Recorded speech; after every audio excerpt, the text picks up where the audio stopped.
Está con nosotros Diana Mondino. Hola Diana, ¿cómo estás? ¿Qué tal? ¿Cómo están ustedes? Bien, que si Milei es presidente, será ella la canciller argentina, ¿correcto? Es la expectativa, sí. Muy bien. Bueno, ¿querés dar una mirada sobre esto? Por ahí te sorprendió porque es muy novedoso, pero muy escandaloso, ¿eh? Lo de la legislatura. A ver, ¿te puedo dar una opinión como Sí, ciudadana? sí, claro. Obviamente recién lo escucho, es una cosa horrorosa. Porque vos pensás que esas tarjetas se las han dado a alguien que se supone que lo necesitaba, y cuando, por ejemplo, estamos hablando de los planes, la enorme cantidad de gente que recibe un plan y la necesidad que hay, a lo mejor hay más de uno que está en esta situación. Entonces, o esa persona nunca recibió el dinero o nunca debería haber estado. O sea, a lo mejor no hay tantas personas con necesidad como creemos. ¿Es eso lo que está pasando? ¿O se los está explotando también esas personas y se les está privando de algo que podría haber sido un ingreso? Segundo, el tema de la justicia no requiere mayor análisis, digamos. Cualquier otra actividad te lleva 5 o 7 años en un juicio, y esto en un ratito nomás está resuelto. Tenés una situación de la libre disponibilidad de los fondos, pero además tenés una cuestión, escuchaba recién que hablaban de las cámaras.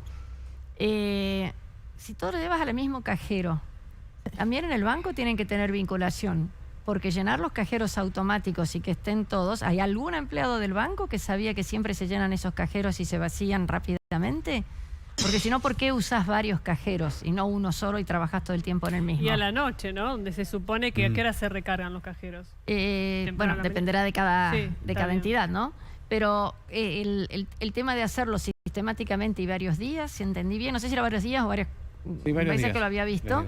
Es un señor muy rutinario, con lo cual, evidentemente, a su vez ese señor debe estar siendo con mucha vigilado por alguien. Pero digamos, pero no es solamente este señor.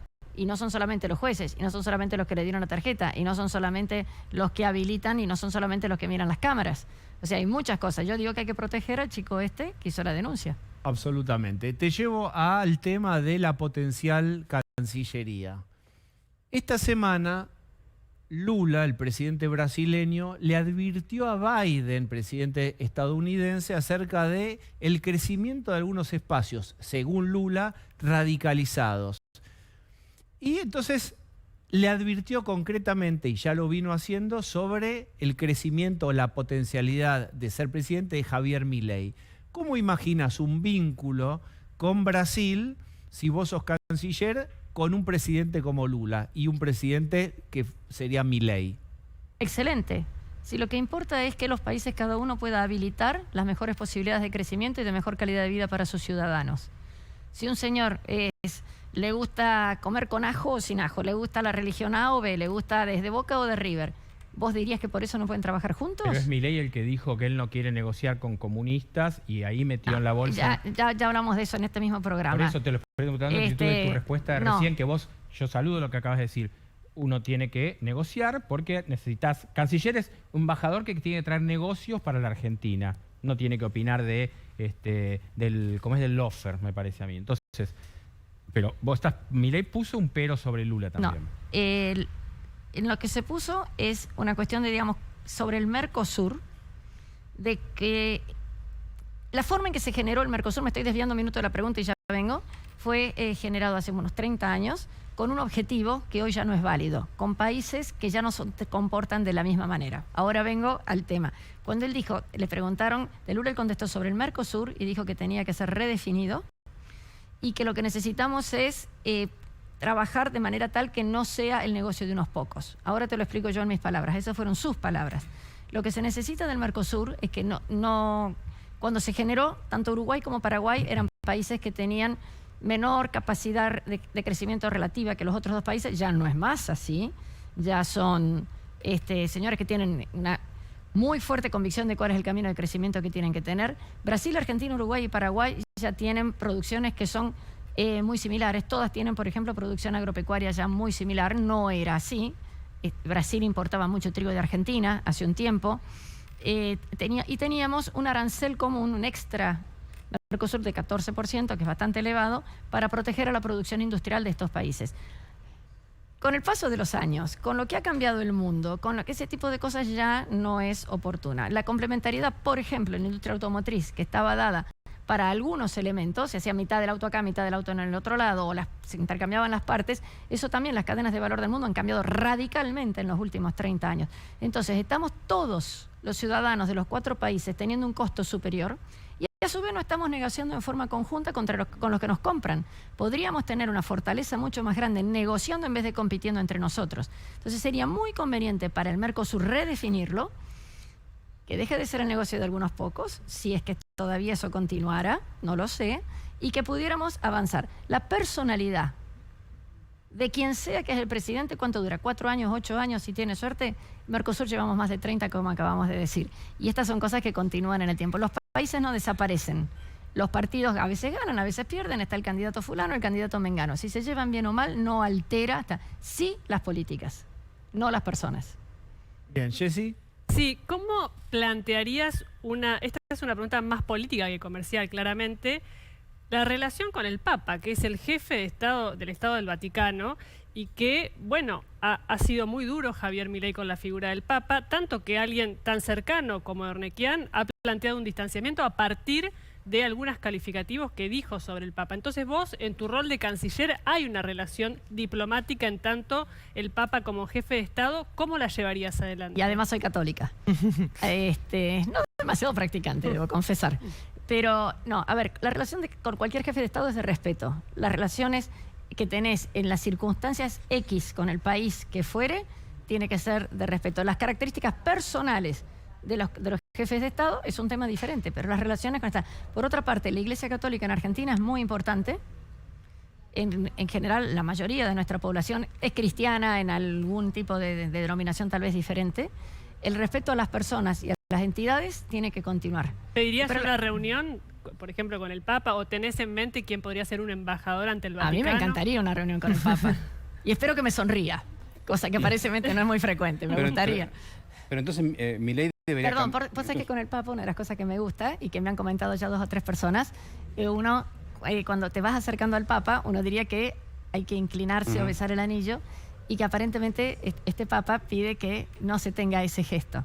Y sin embargo, cuando no va a misa, uno se inclina, ¿no? O sea, tendría que estar entrenada para no tener ese gesto de respeto. Pero entonces, digo, para tener ese gesto de respeto que tienen que tener los presidentes, Javier Milei debería cambiar las cosas que ya dijo.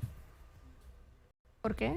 Porque él habló muy mal del Papa. No, lo que dijo es que ha tenido buenas relaciones con el presidente Maduro, con Raúl Castro, etcétera, con Fidel creo que también lo mencionó, no estoy muy segura. Sí. Uno de los 2 Castro lo mencionó. Eso es un dato.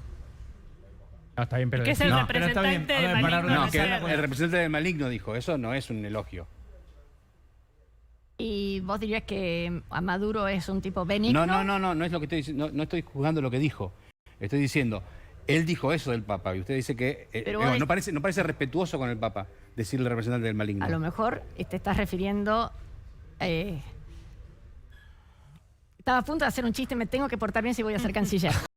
Pero francamente, no me digas que Maduro es un ser beneficioso. ¿Puedo yo tomar la posta? No, esperá, una cosa, que es importante. No estamos adjetivando ni juzgando las palabras de Javier Milei. Lo que decimos es cómo te toca a vos reparar o rearmar esta relación. No, ¿y cómo él va hubo una molestia? No juzgamos lo de Milei. ¿Cómo él va a cambiar lo que dijo? Porque él dijo que era el representante del maligno y usted dice que el Papa era el maligno. Eso es lo que dijo, no Maduro, que el Papa era el maligno. Bueno, si dijo eso, Javier en general no cambia mucho. En general no cambia mucho las ideas, y eso es justamente lo que a mí me gusta mucho de Javier, que tiene ideas muy claras y consistentes en el tiempo. Pero mi trabajo sería mantener las mejores relaciones posibles. ¿Te puedo poner otro? ¿Y te gustaría que venga el año? Viste que se decía que puede ser que el año entrante... Es un tema muy difícil. El Papa no sé si ha manifestado verdaderamente interés o no en venir, porque yo creo que tiene conciencia. De hecho, ha sobrevolado Argentina alguna vez. Sí. Cuando fue a Santiago de Chile. ¿Pero por qué? A ver, ¿por qué lo decís? Bueno, esa es la decisión de que tenga el Vaticano dentro de su política global. Si el Papa iba a venir acá porque es argentino y porque justo juega San Lorenzo, capaz que le podemos arreglar un partido y que el referí está a favor. Pero no te puedo decir muchísimo más. A mí me gustaría mucho y me encantaría ir al Vaticano, por supuesto. ¿Te gustaría que venga? Yo no te puedo decir que me gustaría que venga, porque después si no viene queda que los deseos que tuvieron no fueron cumplidos, o lo dijo de otra manera, o funcionó de otra forma. ¿Ves? Ahí ya me estoy haciendo política. Pero el punto que tenemos acá es que él ha tenido creo que tiene además un problema de salud que no es trivial ya, ¿no? Y ya una persona mayor. Pero la política global que tenga el Vaticano en el mundo, uno de los países a los cuales tiene que considerar claramente es Argentina. Si podrá o querrá venir, será más que bien recibido. Bien. ¿Cómo te sentís hablando de política exterior? Y pasan los minutos, todavía no te hemos preguntado de economía, porque durante largo tiempo contestabas de economía. ¿Te gusta hablar de esto también? Bueno, también he trabajado bastante tiempo en estos temas. Bien. Malvinas, señora Diana. Señor. Vos sabés que hubo un entredicho ahí acerca de unas declaraciones tuyas. ¿Querés contar vos cuál es tu posición con respecto a Malvinas? Muy fácil. No importa la posición mía ni la de ningún canciller pasado, presente o futuro. Lo que importa es lo que está escrito en la Constitución. En esas declaraciones yo lo que hice, y las tenía a la vista, cuando fue una entrevista por Zoom, las tenía a la vista, lo que dice las disposiciones transitorias. La primera disposición transitoria de la Constitución Nacional del 94 se refiere a las Malvinas, en donde habla de una serie de temas. Después fue tergiversado, y es muy interesante porque dicen que yo dije algo, que no solo no lo dije, sino que tampoco el artículo inglés dice que lo dije. O sea, el artículo... ¿Vos no hablaste de la autodeterminación de los pueblos? ¿Del deseo? No, ni los deseos, ni los intereses, ni todas las cosas que me dijeron. Mencionaste eso. No, dije que tienen los mismos derechos, que se respetarán sus derechos. El artículo, repito, lo tenía a la vista, o sea que no necesita... Pero pónganle que no estuviera la Constitución. Pónganle que yo no hubiera tenido eso presente. ¿Las Malvinas son argentinas, según ustedes? Obviamente. Los nacidos en suelo argentino, ¿qué son? ¿Qué tienen? Derechos. Tienen los mismos derechos que tiene cualquier argentino. Para nosotros ellos tienen los mismos derechos que cualquier argentino. Nosotros no podemos negarle sus derechos a los que viven ahí en Malvinas. Y ningún argentino tiene el derecho a la autodeterminación. Perdón, ¿de dónde salió esa palabra? Pues no hay nada en el artículo que lo diga, ¿eh? ¿Puedo hacer la broma de que no hable inglés el que leyó el artículo? ¿O ya es un... Pero aquí entonces, ¿quién cambió? Si vos decís que no dijiste autodeterminación de los pueblos, ¿dónde eso se dio vuelta? En algún artículo en Argentina y que después los demás siguieron dándolo. Pero, digamos, en el artículo original no está. Te lo mando después por... Pero no está. Bien. Osvaldo tiene... Le estamos hablando como futura canciller, prácticamente. ¿Para qué me pongo más derecho? Claro. Pero usted es candidata a diputada. ¿Es una candidatura testimonial? No. De ninguna manera, porque no podemos saber cuál va a ser el resultado de las elecciones. No, pero si llega a ganar, no va a ser diputada. Si llegamos a ganar y no hay cambios en las decisiones que hasta ahora se han tomado, sería canciller en lugar de diputada. Si yo fuera diputada, voy a pedir, ojalá pueda participar en 2 comisiones, la de presupuesto y la de relaciones exteriores. Y por eso estaba trabajando en los temas de presupuesto y de relaciones exteriores, y por eso me hacía siempre preguntas de economía y más o menos las conocía. Y de relaciones exteriores es un tema muy importante porque, si ustedes se fijan, el Congreso de la Nación tiene responsabilidades muy grandes respecto al destino de nuestro país. La Cancillería las dirige, las organiza, es una estrategia que fija en conjunto, por supuesto, con el presidente. Y nuestro pobre Congreso, que tiene, por ejemplo, que autorizar empréstitos internacionales, ¿dónde está? Nuestro pobre Congreso, que tiene que autorizar los pliegos para senadores o jueces, ¿dónde está? O sea, necesitamos también un muy firme Congreso en estos temas. Diana, te quiero llevar a un tema de la semana muy, muy importante que tiene que ver con la dolarización y el pronunciamiento de la Corte a través de Rosati. Voy a corregirme, no es del toda la Corte, es del presidente de la Corte. Se dice que no todos están de acuerdo ahí, pero es una primera opinión fuerte. Rosati dice dolarización. Ojo, no se puede eliminar el peso que es la moneda nacional.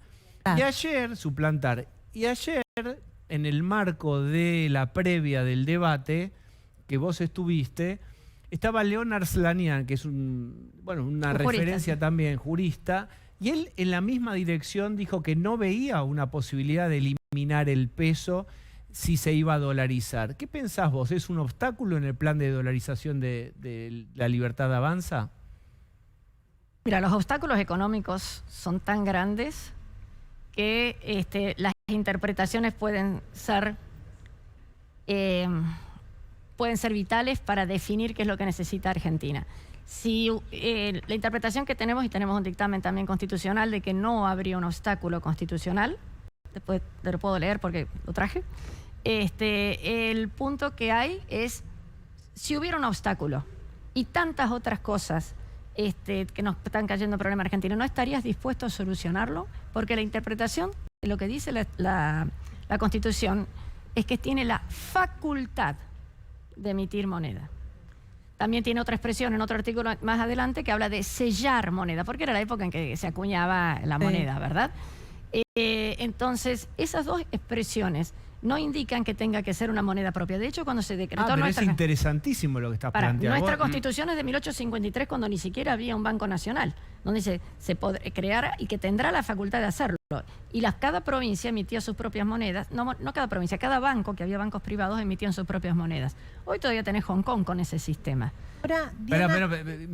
Perdón, no quiero ser grosero, pero es muy importante, quiero hacer foco un minuto con esto. Sí. ¿Vos planteás que la Constitución no obliga a que haya una moneda nacional? A ver. Adelante. Pucha, se me fue. Artículo 75, buscar lo que tenés letra más grande. Artículo 75, inciso, ay Dios, cuando uno quiere estar apurado y se pone nervioso. No pasa nada, tómate tu A los que nos tiempo. están viendo por ahí, que busquen el 75. ¿Inciso cuánto, Diana? Artículo 75, creo que es inciso 5 o 6. Artículo 75, inciso 5 o 6. Busquémoslo porque... ¿Por qué estamos charlando de esto? Porque una idea es buenísima. De todas maneras, tiendo a pensar que un juez de la Corte sabe más que yo, pero a ver, ¿lo tenés ahí? Eso sería lo razonable. Bueno, a ver. Permíteme. A ver, Artículo 75.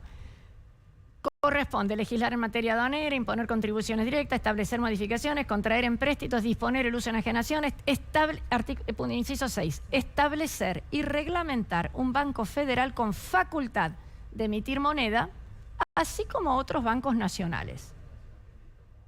No hay ningún otro párrafo en toda la Constitución que hable de la obligatoriedad de que haya una moneda nacional. No que conozcamos. Perdón, yo conozca, no quiero, de nuevo, un juez de la Corte sabe mucho más que yo, pero acá como interpretás, fíjate inclusive que hay una coma que dice, escribano, certifique, establecer y reglamentar un banco federal con facultad de emitir moneda, coma.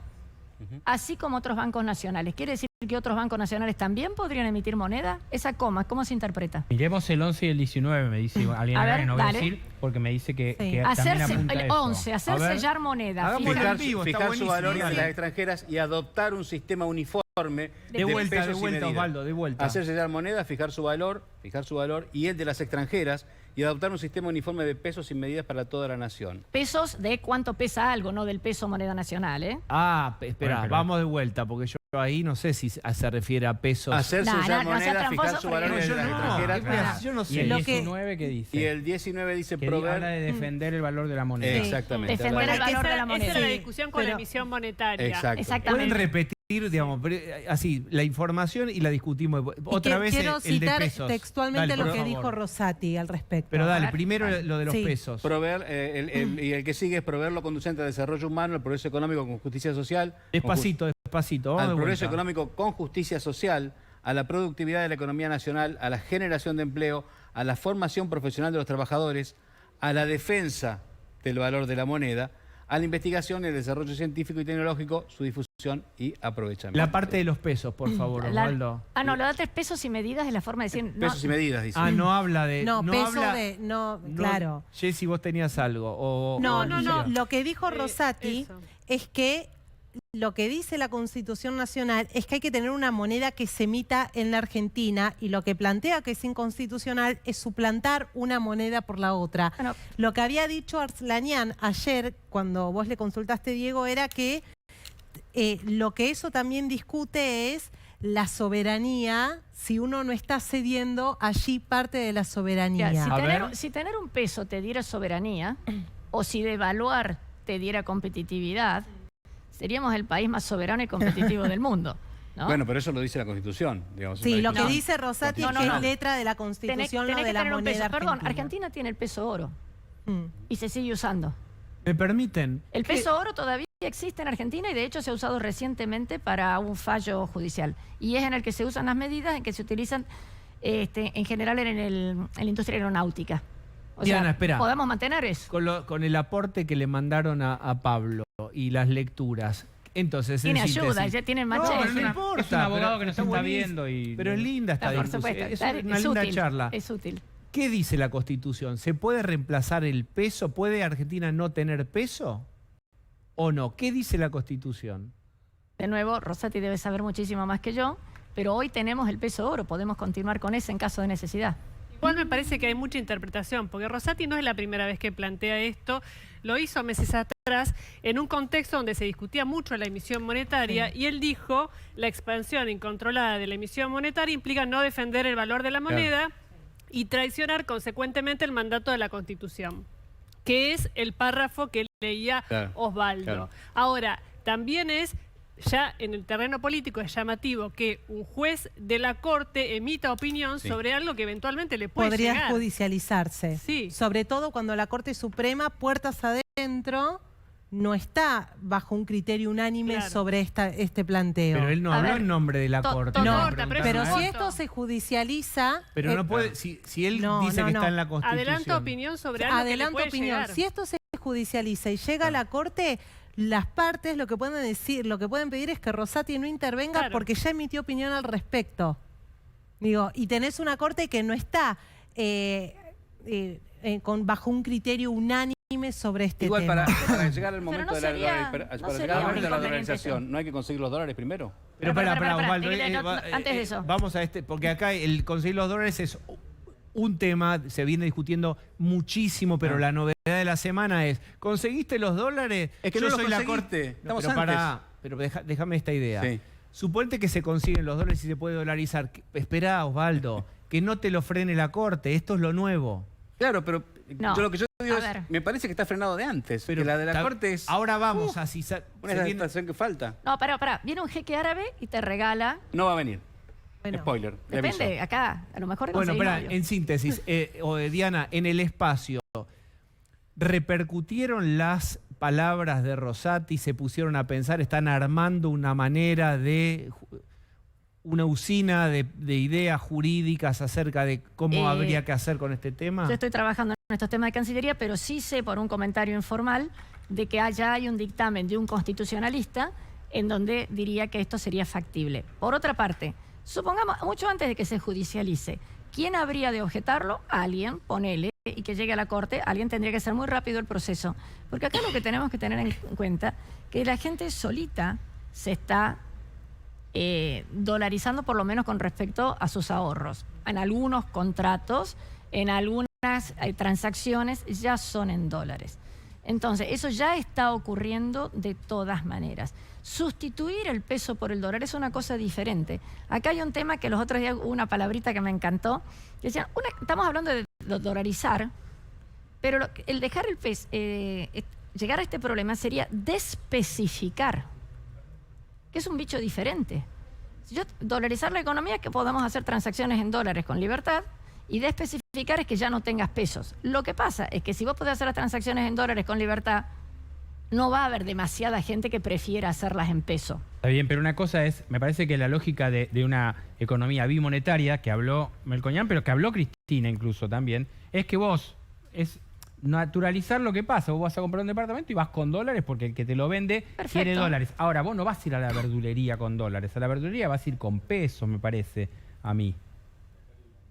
Si querés, anda. Y si el verdurero te lo acepta, problema de él. O sea, que ustedes imaginan a que la libre gente circulación. cobre el sueldo en dólares y vaya a la verdulería con dólares.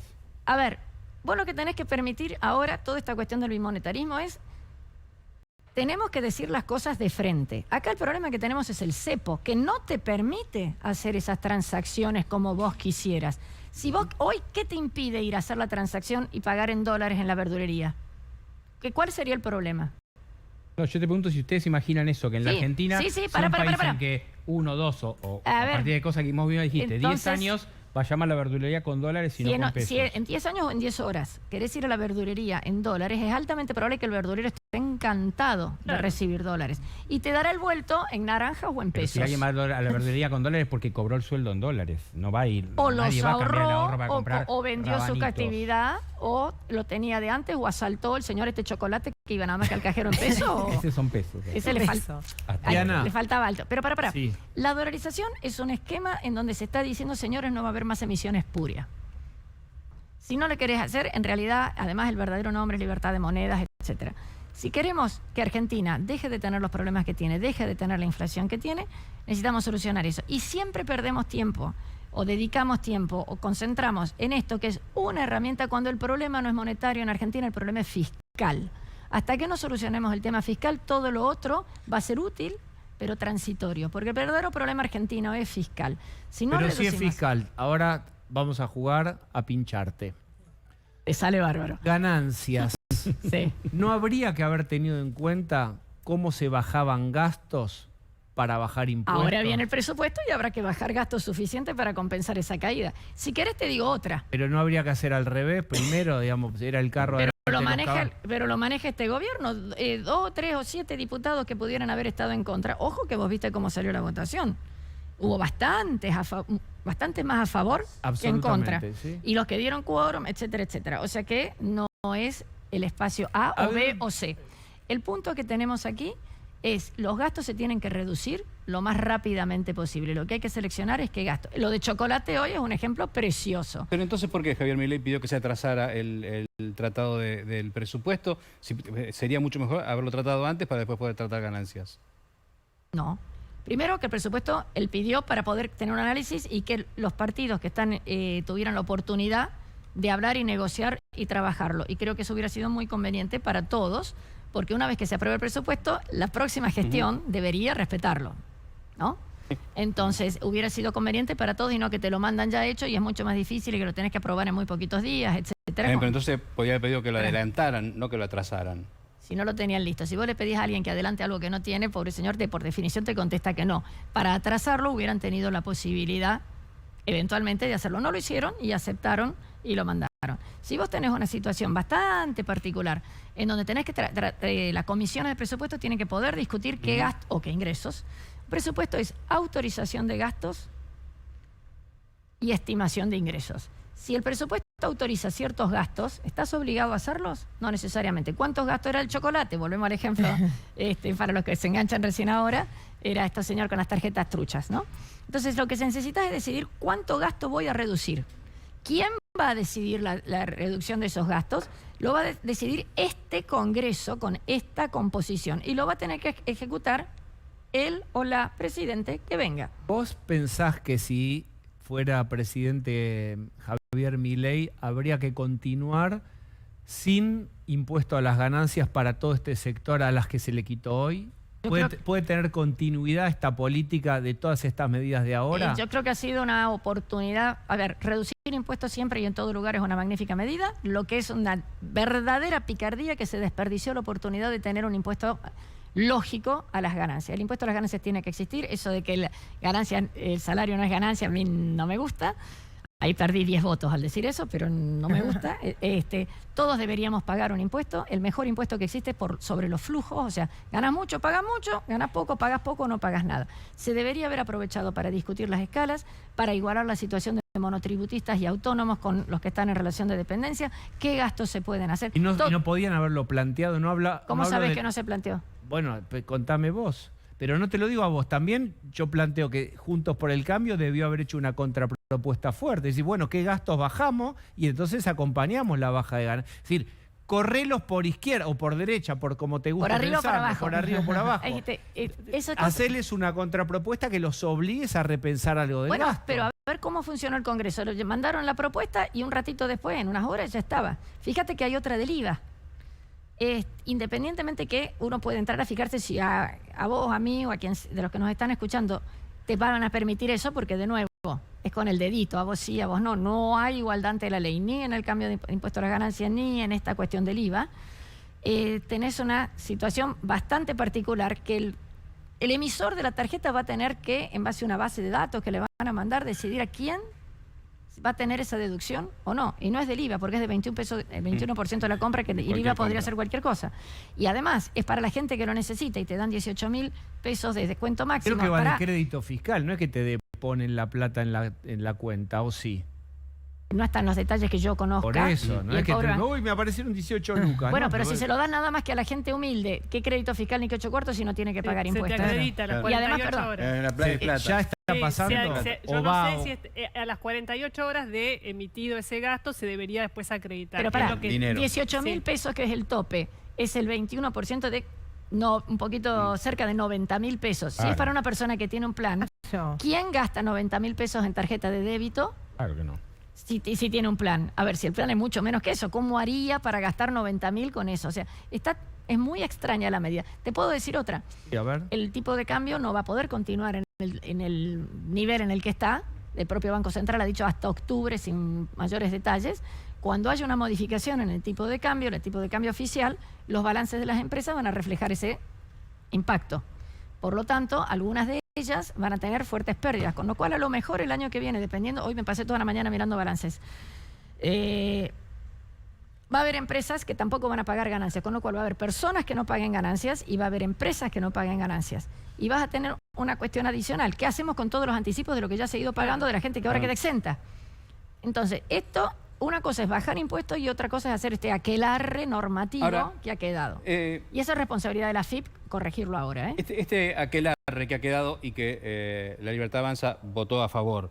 Me recuerdo De que la reducción de impuestos, no de la implementación no la sabemos. Está bien, pero votaron a favor de la reducción de impuestos de ganancias, que usted dice que no es lo ideal. Digo, así como está ganancias, no es lo ideal.